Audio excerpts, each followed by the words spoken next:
Guruve Gaura Chanjaya Radhikaya Tadale Krishna Krishna Bhaktaya Tadabhaktaya Namo Namaha Vancha Kalpatarubhyascha Kripa Sindhuvevacha Patitanam Pavanebhyo Vaishnavebhyo Namo Namaha Jaya Shri Krishna Chaitanya Prabhu Nityananda Shri Advaita Gadadhara Shivasari Shri Gaura Bhaktivinoda Hare Krishna Krishna Krishna Hare Hare Hare Rama Rama Rama Hare Hare.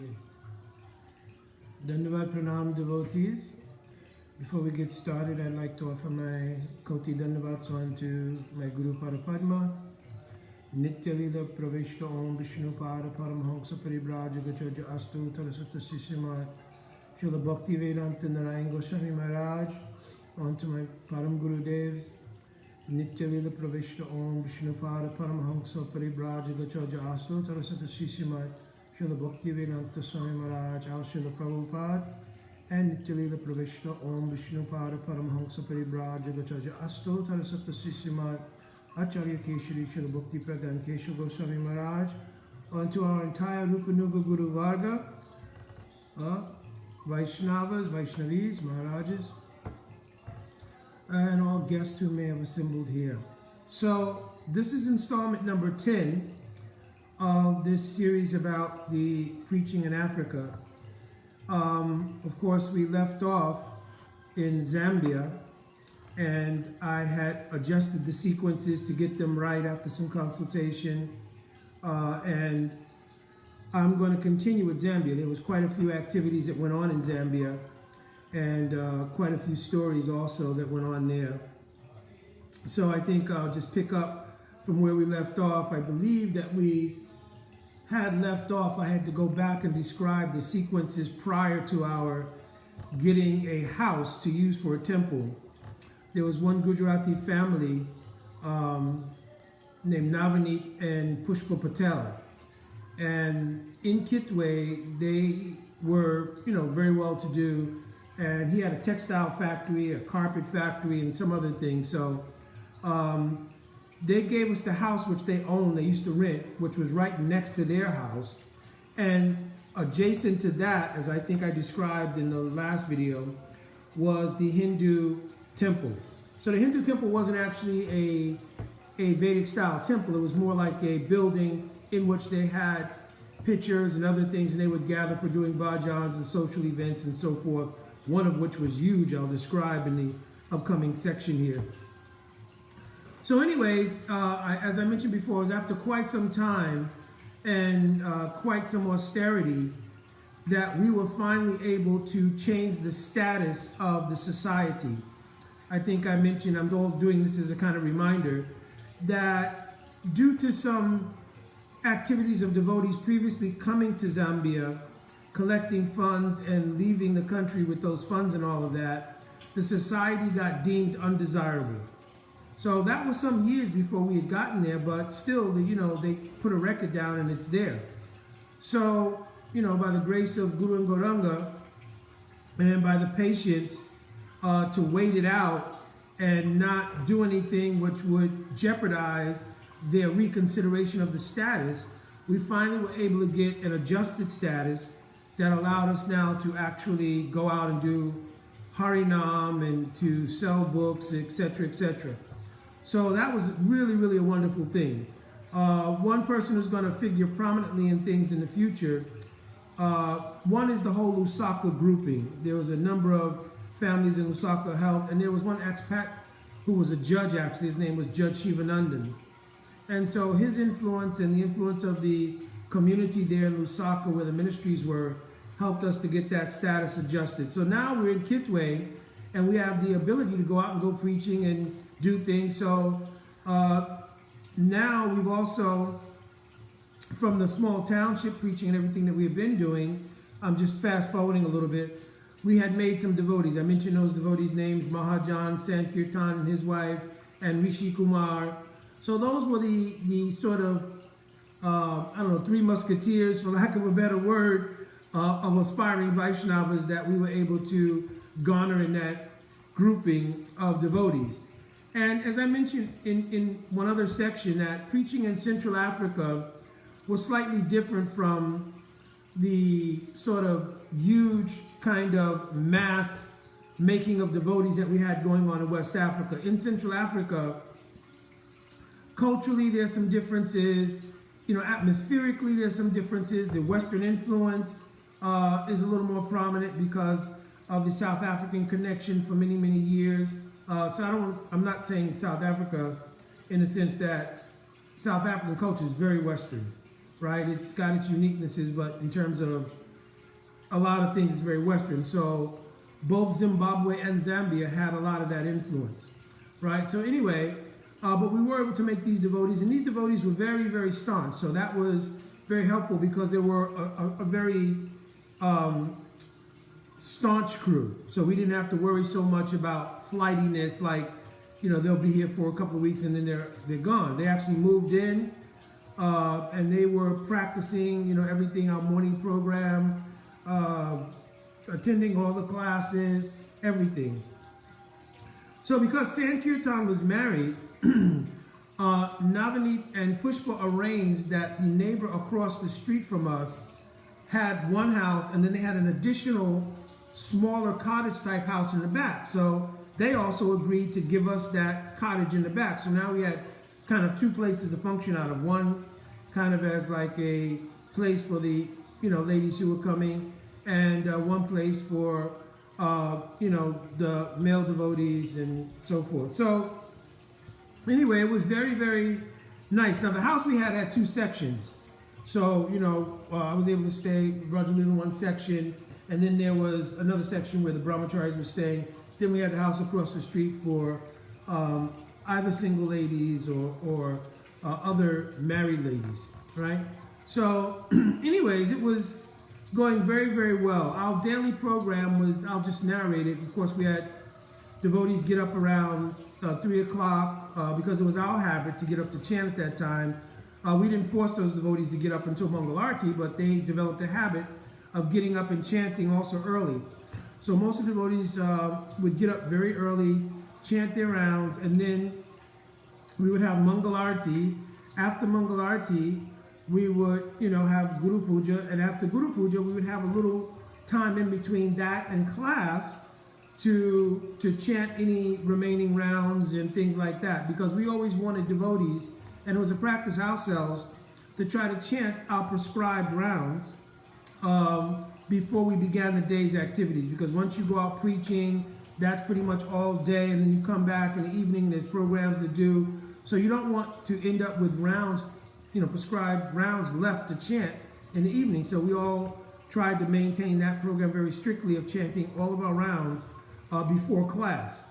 So anyways, after that period where devotees could finish chanting any japa, then we would have a class, and we would not only have the devotees, but we'd sometimes have visitors come in. Some of the people from the Indian community would also come in. So it was very nice. We actually was systematically going through Srimad Bhagavatam, and so it was very, very nice. After that, of course, we'd have breakfast. The breakfast was always pretty simple. I told the story that we did, have access to things. There weren't scarcities and so forth. So, we would make bread. We had oatmeal and fruit and different things like that. So it was very, very nice. So after that, normally in the beginning, we would all go out as a group together, and we would go downtown in Kitwe, and there was a park there. So rather than a roving type of Narga Sankirtan, we would, because the park was so central, we would sort of post up in the park and put out our little blankets, and we would do kind of a bhajan session, right? And chanting Hare Krishna. We weren't chanting various bhajans. We just chant Harinam. And a crowd would gather. It didn't matter what time of day it was. People passing by, everything, a crowd would gather.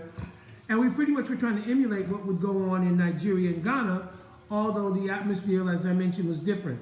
Still, we would get a nice crowd that would come around just out of curiosity and attraction and everything else. And then we would give a small talk on the same things about the temporality of the material world, about the nature of the soul, about reincarnation, about karma.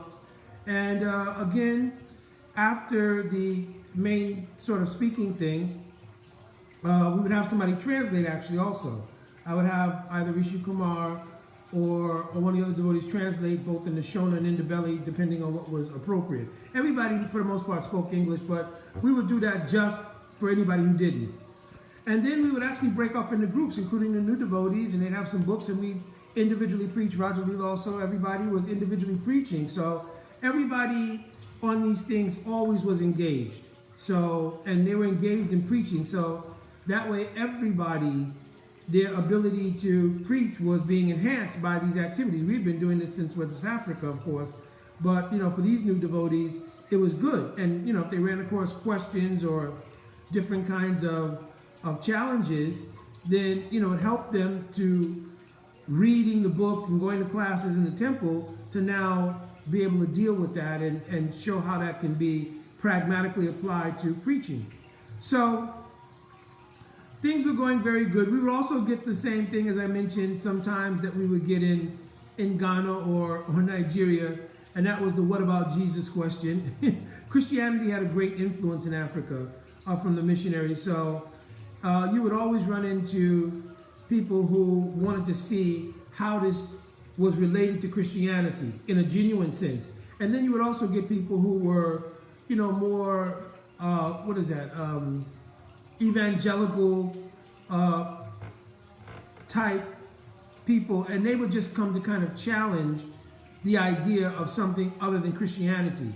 So one of the things we did do was we always made sure that we never allowed it to become antagonistic, but we always maintained being able to make our points and everything, and from the Bible as well, and showing the comparisons, and that we were able to quote Bible verses and so forth was helpful, because it wasn't like we weren't reading the Bible, but that we, obviously from our previous backgrounds or studies or whatever, we knew the Bible and we were presenting how it's related to Krishna consciousness. So that actually would win over a lot of people, because it wasn't like we were just preaching something that was strictly foreign, so to speak, and then these people were challenging us with Christianity, which was the predominant religious theme there. So this went on for some time. We, of course, in the course of that, met different people, and we started to expand out. I remember meeting one gentleman. He was related to a church somehow or another. I can't remember exactly. He wasn't a pastor, but he was like a community person who organized different things. Like he would organize programs at his home to help people with different kinds of challenges they had. So I met him downtown, and he invited me. He was from, I believe he was from America, actually. And he invited me out to his home. And so one day I remember driving out to his home, and he lived in a particular area, and it was a nice area, but you had to drive sort of up a little hill, everything, and then you would come into his property, and then you drive up, because I remember being a little paranoid about driving that Renault up that driveway and hoping it didn't just roll back down. So anyway, I would drive it up, set it up and everything, and then we'd go into his house. So the very first time I went there, when I walked in the front room, there were instruments galore everywhere. Guitars, drums, pianos, basses, horns, everything.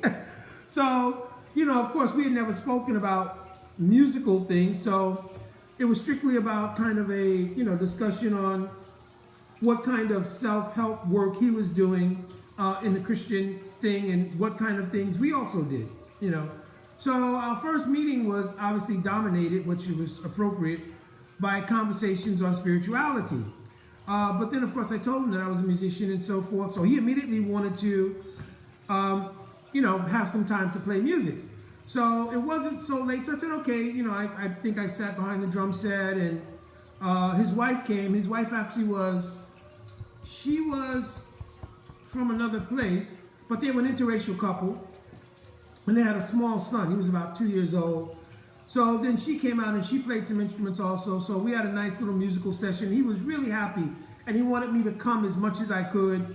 So kind of a friendship developed. In fact, I remember they invited us for dinner one time. We had to explain that we don't, we're strict vegetarian and we don't really eat out, So what I did do was I convinced him that we would make the dinner and bring it to them.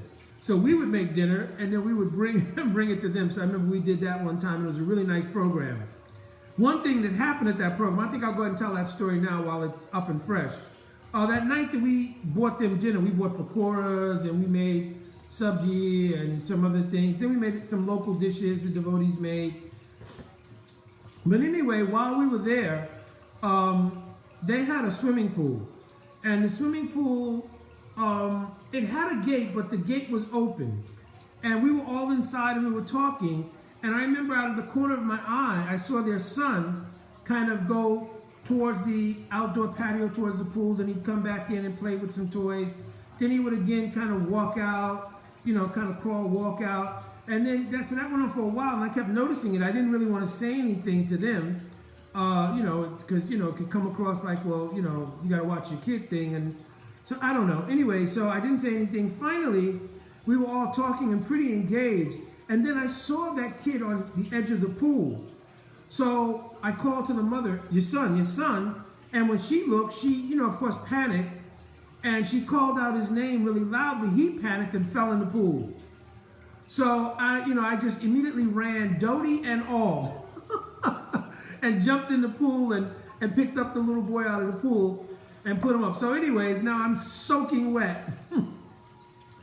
You know, sort of head to toe, Dodie and Kurt, everything soaking wet and what have you. And, you know, so believe it or not, we continued, you know, kind of the program. We had already eaten and everything by that time. So we sat outside so I could kind of air dry, so to speak. And I had a t-shirt on, so I took the kurta off because it was just a mess. And then we stayed for a little while more, and then we came back. But I would go and visit them regularly.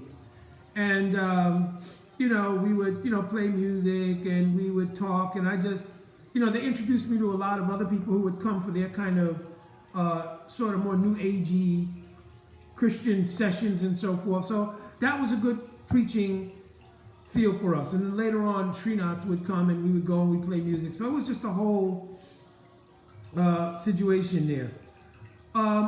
We would do, also as part of our daily program, besides going out for the bhajans downtown at the park, we would go to different townships from time to time, now that we had open access, and we would preach there. And we would, you know, distribute prasadam as well. That was a big thing. We'd make big pots of prasadam and everything, and we'd distribute them. So the other thing that we would do was to go from store to store. And primarily what would happen is we would, you know, kind of Naga Sankirtan there. Most of the time we sat at the park, but sometimes we would Naga Sankirtan, and then I would go into the stores, myself and Rajalila, a lot of cases, and we would speak to the owners, the Indian owners of those stores, you know, get them to give donations and try to get them to become life members if they weren't already, and stuff like that. So that was another angle of preaching. So eventually we would come back to the temple. Everybody would kind of get an hour to sort of relax or whatever they had to do, then shower and get ready for the evening program.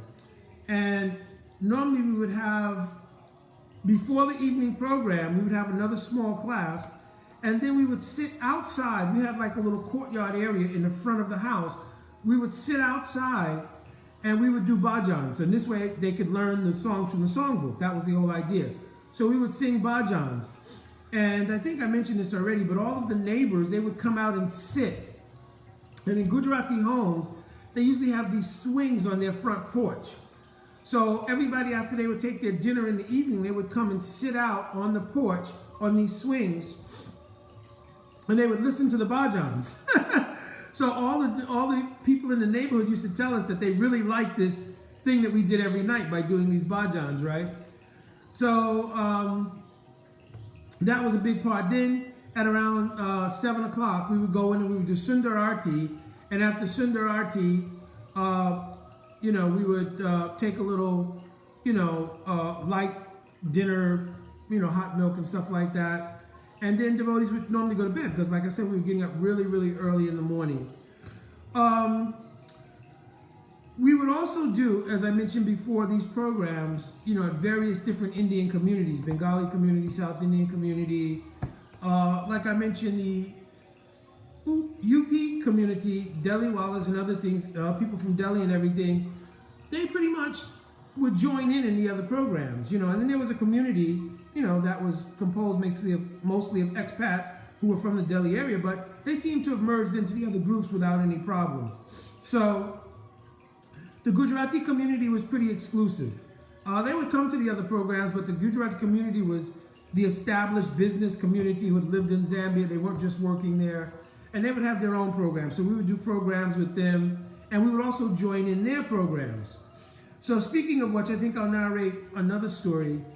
There's a very famous sadhu who does the Ramayana.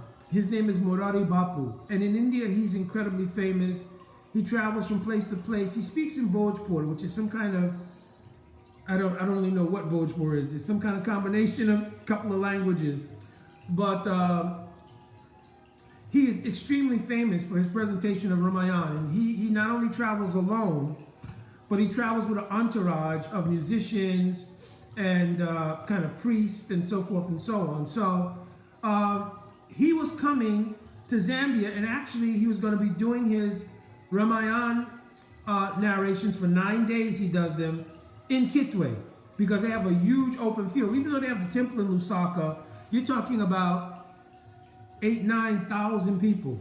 So the huge field was converted over maybe a week or so into these huge pandal kind of thing with all of these sort of, you know, kind of mats for the floor and everything else. The kitchen was extended to an outside area where they could cook for that many people.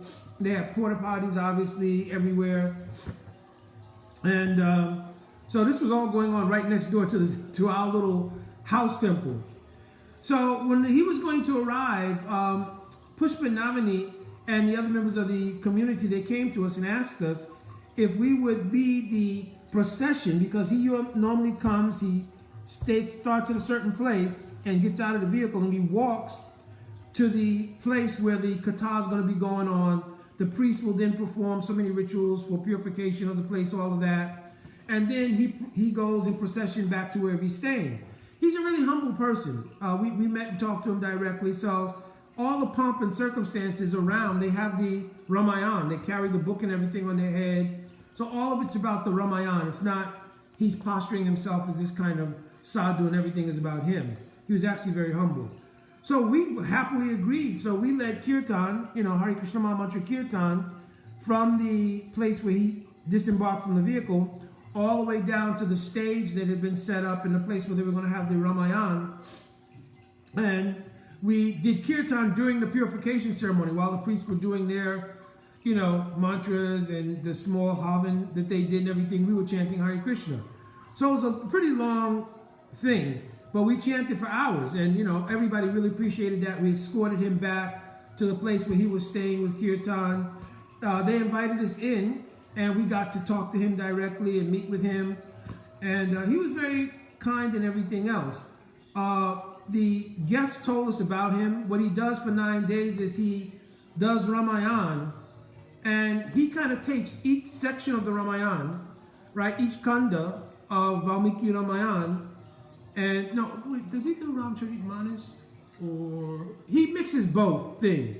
I think his concentration is from Ramcharitmanas, but he kind of mixes both things, because obviously Valmiki Ramayana is the Mool Ramayana, right?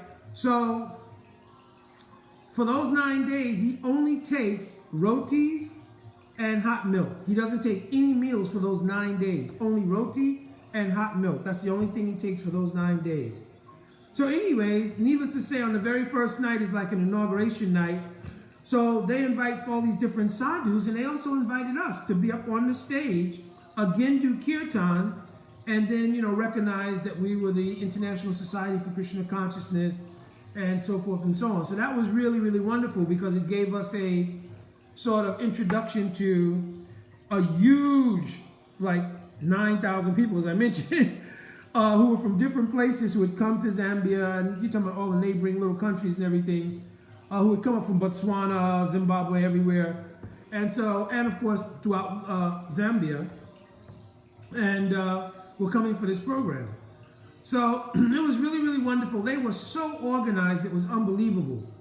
You know, I mean, of course, we've seen in our own, you know, ISKCON society or in Gurudev Sangha, how whenever there's parikrama, how Premananda Prabhu, how Pujapat Tirtha Maharaj, how they were so expert in serving Gurudev by organizing the parikrama and the cooking and everything else. So, you know, these Gujarati families, they were very organized. They had the cooking down, everything. And everything, you know, from the cooking, they had all Brahmins come in to do the cooking. It was excellent. We actually honored Prasad there because it was all offered and everything. I remember the first night that they were doing the Ramayana. We sat through it because we obviously didn't want to just do kirtan and leave. So, you know, even though I could not understand Bhojpuri very well, I had read Ramayana, so I could kind of follow along with the storyline. But it was very amazing because when he would speak Ramayana, the musical accompaniment would be just emotionally appropriate to whatever he was speaking. So it was like watching a film, actually. So if they got to a very funny section, I mean, it was very animated, the music would change, you know, people were laughing. So it's a really engaging thing. It was really amazing. And if they got to a, you know, a sadder section, you know, then the, you know, the musical dynamics would change to accommodate it. And so it was really nice. And you see people crying in the audience and everything. So it was really, really amazing. And then one thing really, really stuck with me. And it stuck with me until this day. At the very end of the presentation, they had a unique melody with which they would do arti, because every evening they would do arti to the book, the Ramayana. So the priest would come up, and you know, the local priest from that temple, and they would have us come up also in the front there, and then they would sing Arati Sri Ram Mainati Kalita Lali Sita Pikin Gavata Brahma De Muni Narada. It's really beautiful. I couldn't remember the second line as well, but it's really beautiful the way that they do this Ramayana arti. And so that melody and everything stuck in my head. And later on, in 1986, when I would go to India, and Ayendra Prabhu was starting the 24-hour kirtan, as I mentioned, you know, I was there at that time. And I remember I would use that melody so often. Hare Krishna, Krishna Krishna, Hare Hare. So I would use the melody that I had heard from that Ramayana for part of my session, because, you know, I had a certain period of time in the 24-hour kirtan, and I would always be there in the evenings with Ayendra, but I think I had the period just before Mangalarti and so forth also. So anyways, it was so beautiful. And, you know, afterwards they would always have like a kind of light prasadam for everyone. And so then, you know, we went back to our temple, of course. And throughout the night, you know, there were many families who were sleeping out there, believe it or not, you know. So you would hear murmurings and everything else. Then we would get up and we'd have our Mangalarti in the morning. And we didn't really get a lot of people to attend, but, you know, we would see people once we finished Arti. We'd come out in the morning for extra japa or whatever the case is, and you could see people kind of doing their own kind of japa or this or that in the morning, right? So for 9 days this went on. It was really, really very, very amazing kind of thing. So that also gave us a very, very tight-knit relationship now with the community, because we shared with them something that was really, you know, sort of a powerful thing in their community, which is to have, because this was like, he doesn't come very often, so I think this was like a one-off that he came to Zambia and would do the program in Kitwe. So, you know, for us to have been part of that was endearing to the community there, so that gave us a whole bunch of, you know, points with the community, and they were always very supportive, but even more so now. So one of the things I'll also tell, which is a funny story, we used to always follow Ekadasi. In fact, Ekadasi brought this tomorrow, so I'll tell Ekadasi story. And we would always do Ekadasi as Nirjal. So as I mentioned, we never forced the devotees, the newer devotees, to follow things like that. So if you wanted to take some prasadam, just you could not take grains or beans like that. And, because we were in ISKCON at the time, we followed the ISKCON Ekadasi mode, right? We would do Nirjo. I think Rajalila also did Nirjo. So, but we didn't force that on devotees, but the devotees wanted to do it. So, we would all do this kind of Nirjo Ekadasi every Ekadasi. So, Pushpa, the family I was speaking about earlier who helped sponsor us, she came to find out that on Upavas, they call Upavas, same thing, that we fasted without even drinking water, and yet we carried out all of our daily activities and everything. So she was so like, oh my gosh, you don't eat anything? You don't take in water? A little fruit? And so we said no. So then several times they would bring over like a little fruit, in case anybody, wants anything. And we would always take it and put it away, offer it the next day, etc., etc. So one time, Pushpa said, listen, you people, meaning the whole group of us, are so, so tapasvi, meaning like so austere. So, listen, tomorrow on the Dwadasi, you come, I'm going to cook lunch for you. And her husband would always come home for lunch. So, that lunch period, she would normally make a nice, lunch, because that was like their main meal of the day. In the evening, they would eat something, but the main meal of the day was always lunch. So she cooked a Gujarati feast on the Dwadasi. I mean, we had patra dokla, mango ras, 2 or 3 different kinds of sabjis, bhajia, which is like pakoras, all these things. We had all of these things. And then at the end, in Gujarati families, in the end, they bring rice and they have ghee in a cup, and you take the ghee and you pour it over your rice and everything. So anyway, so we went and we honored the feast at her house on the next day, and all the devotees were so appreciative and everything. So then she says, every Ekadasi, Dwadasi, you come to my house and you will eat, right? So this went on, it had to go on for about at least maybe 5, 6, 7, 8 Ekadasis. We did this. And then I remember one day we were all sitting around and we're doing Nirjal Ekadasi. And the devotees started, talking about and meditating. Sorry, some kind of glitch happened just now. Anyways, so all the devotees were talking about what they thought Pushpa would be making the next day for the Dwadasi.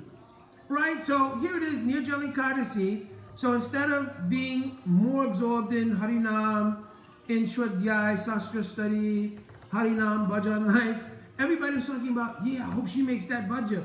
Oh man, the last time we had the Shrikant, remember she made? So I was like, okay, that's we got to put a wrap on this whole thing, right? So then I remember that I let the devotees go over for taking lunch that next day, but I didn't go over. And Pushpa was asking, well, where is he, and this and that, and she actually came to the gate, where we were, and, oh, you're not coming, Prabhuji? So I didn't want to say, what was really going on in my mind, which is that I didn't want to start making Ekadasi meditation on Dwadasi, right? So I just told, oh no, I just didn't feel well today. She said, oh no, then I will pack up some things with the other devotees and send for you for later or for tomorrow, right? So, then gradually I told her, what would happen. So anyways, we couldn't get out of it, but what she would do, because she made it like a vow herself that she would feed us every Dwadasi. So what we did do is say, okay, it can't be a feast every single time, right? So, eventually she, made it more simple. What she would normally kind of make for lunch for her husband, when he would come from the factory. So it was very simple. It was rice, a sabji, sometimes curry or something like that. So then we didn't feel as bad, And so that was, a really amazing thing as well. I think I'll tell maybe one more thing, and then I think I'll call it for today. And this was, I got an opportunity. There was, like I mentioned, one family who lived on the end of the street that was not a Gujarati family. They were actually an expat family from Delhi, the Thakur family. And he was an accountant for some big firm there, and his wife was a stay-at-home wife and everything. And I remember I wanted to learn Sanskrit then. And I thought, I have an opportunity here in Africa, perhaps I can go to the priest at the temple, different things. Because I had started studying a little bit prior to that. And so I was just trying to increase the studies. So the problem was that the priest at the temple was not always there because it was only like whenever they had a function on occasion. Secondly, his English was not very good at all. So I remember mentioning it, and Mr. Thakur said, oh, my wife studied Sanskrit in her education in India. You know, when she was coming up, a lot of people study Sanskrit as just part of their school curriculum. So I said, oh, that, you know, be okay. So she would invite me over to study. Now, she said her Sanskrit was not very good. So I said, well, you know, I'll also learn Hindi because I would like to learn Hindi. So she said, okay, let's just get started with learning Devanagari. So it was from her that I have to give credit that she taught me how to read and write in Devanagari. I still don't write in Devanagari very well because I never practiced. But reading Devanagari, of course, had become a lot easier because she helped me so much with that. And they would play a prominent role in many things. They often help support us financially, of course. And they would also invite us to a lot of programs and things like that. So they became very, very instrumental. And I remember when we came back to America, they came to visit us at the preaching center that Srila Bhakti Tirtha Maharaj had on Capitol Hill. Not the restaurant, we had another center on 9th Street after some time. And they actually came there. So it was after many, many years that we saw them. And their sons, they had two sons, Pravin and another son. I can't remember the other son's name, but Pravin had gotten into an Ivy League school here, and so they were very happy he had come to visit him, and they were going around America, and one stop was Washington, D.C. So I think I'll end here, and then I'll pick up on the next installment. Is nice because we actually go to Lusaka, and there's an arrangement for Srila Bhakti Tirtha Maharaj, who now comes. I'll tell a bunch of stories about his visit there. But now we're also going to have a courtesy call and visit with the president of Zambia, who was Kenneth Kaunda at that time. And, you know, I'll tell all the stories about that and everything. And some other stories about the traveling and preaching, and how Pujapad Shanta Maharaj almost lost everything he had as we tried to visit one place called Victoria Falls. So I'll wait till the next installment to finish off Zambia, which is pretty much our finishing in one sense. We did go to Kenya as part of that and all, but I'll finish all that in the next installment. And then that pretty much almost wraps up in a synopsis what we did in Africa. And then, of course, 1987, we head back to America. But anyways, I'll save everything for that next or last kind of installment around Africa, maybe even go into what happens after that. But anyway, Dandavat Pranam devotees, all glories to Shri Guru Gauranga, all glories to my Srila Gurudev, to our Srila Prabhupada, to our Guru Parampara, Shri Nityananda Prabhu, Shri Sachinandan Gaur Hari, to my Shishi Gaur Gadadhar Shishi Radha Vallabhju, Jai Jai Shri Radhe, Radhe Radhe.